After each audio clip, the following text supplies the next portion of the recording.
Long ball number 2 here for Friday. It is the 31st of January, so it's a transfer deadline day. We might see some more headline grabbing moves, but here stateside, one of Major League Soccer's major stars is returning after 6 years away. It was confirmed Miguel Almiron returns to Atlanta United 6 years later after being at Newcastle, where he's now 30 years old. He transfers for $10 million fee, $400K in GAM, go to Charlotte for some sort of rights for Discovery, and he comes back with Premier League, Champions League experience, 30 goals, 12 assists in 223 appearances in all competitions. Yeah, this is interesting. I mean, there's certainly it feels a little dangerous, a little risky for Atlanta. From Atlanta, you mean? Yeah, just because it is, you're asking Almiron to come back and be what he used to be, or some version of that. Now, he can only diminish his sparkling reputation there too. I mean, he's trying to live it. He is. They probably built a statue for him there, right? I mean, yeah. Well, I don't think there's anything he can do that's going to take away what he did in 2018 for Atlanta United or 2019 for Atlanta United. They're still going to. Which year was it? 18 or 19? Somebody remind me. My brain doesn't work anymore. But, he's still going to be a hero to Atlanta United fans for the memories that he created for them, playing with Joseph Martinez, playing under Tata Martino, winning an MLS Cup, et cetera, et cetera.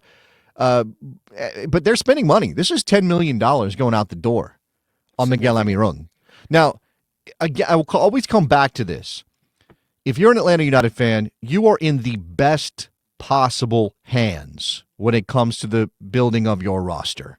You've got an absolute legend of an executive in Garth Lagerwey as your president, and you have the guy he built Seattle with, who also helped turn Inter Miami into the best regular season team in MLS history, in Chris Henderson. So you kind of just go, all right, if they think this is a good idea, then it must be a good idea. Let's just roll with it, right? I think that's kind of how you have to think about this. And you can also throw in that they are about to break the MLS incoming transfer record by signing Ivorian striker Emmanuel Latelath, which I think there's going to be something like $20-something million, $22 million plus add-ons. I mean, again, that's going to happen. That's on its way. It's on its way. It's on its way. Finalized details are being finalized. There was a moment where it looked like it was not going to happen. But now I think it's back on. Tom Bogert's reporting it. There's other people also out there who have good information that this is going to happen. So this is the Middlesbrough striker that Atlanta wants to get their hands on. And it's sort of two things, right? It's a veteran. It's a guy that has performed big in Major League Soccer in the past, who helped you win an MLS Cup. In Miguel Almiron, he's going to be a leader in this team. He'll be a figure of focus for the fans. And then you've got Latelath, who is 26, has already scored a bunch of goals at a high level, 29 goals, 67 appearances for Middlesbrough since arriving there. That's a pretty good return. And if he can, I mean, Major League Soccer, again, let's not get into comparing it to the championship necessarily, but if you transfer those numbers over, they transfer very favorably for Atlanta United. So you get a 26-year-old goal scorer in the prime of his career. You get a 30-year-old veteran who can still has wheels and can certainly understand Major League Soccer. And I think, again, if you're an Atlanta United fan, you are so ramped up, so hyped for this season. It feels like a big moment for Atlanta United. Yeah, I'd love to hear from some Atlanta United fans in the chat. Like, where is your excitement level? I imagine just with the big turnover, with how the last year ended, I'm sure you'd be excited anyway with the front office acquisitions, with all the roster turnover, and then one of your all-time stars comes back. I'm curious to hear a firsthand account from an Atlanta United fan. But so with the risk involved in this, do you think that these fans of Atlanta United just kind of have to wear their in Garth We Trust t-shirts and just like, this guy, he knows what he's doing. He's maybe, 10 million in the MLS ecosystem is nothing to sneeze at. I mean, that's got to be in the top 10 all time, top 5, top 10 transfer fees. The 10 million for Almiron? Yeah, that's no, not anymore. Yeah, 10 years ago, 5 years ago, sure. They're about to break the record with Latte Lath. He's 22 million plus add-ons, and they are breaking the record that Cincinnati just set was 16 million for Kevin Denke.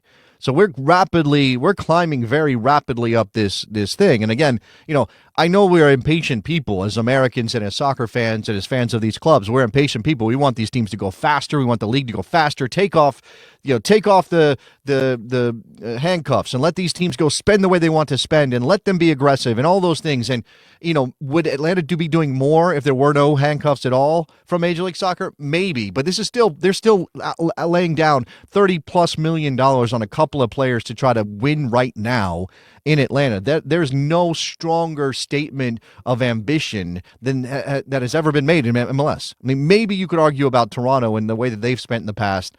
And obviously, their two Italians have not come good, so we judge them in retrospect.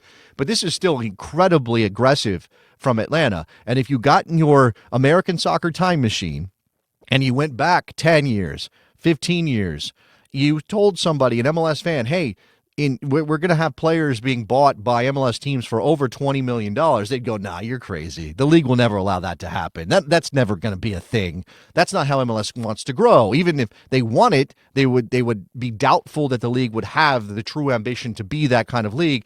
And here we are.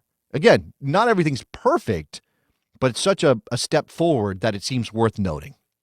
Another thing to consider, obviously, fans are going to want Almirón to live up to what he produced 6 years ago, but also for him, I mean, he might have this perception of how it was, and there's probably not very many people around still. I don't think there's any on-field regular contributors that were there from 6 years ago anymore, and so like returning to an old job, it may not be exactly the same experience as when. No, probably not. But he knows the place, he knows the town. The fans were there in the airport. I saw the pictures from last night. He arrived in Atlanta last night. That's cool. And there was a welcoming committee. There were a lot of Atlanta United fans who were excited to see Miggy again. So it could be a big moment for Atlanta United, for Miguel Almiron, who I think feels very comfortable in Atlanta playing soccer these days.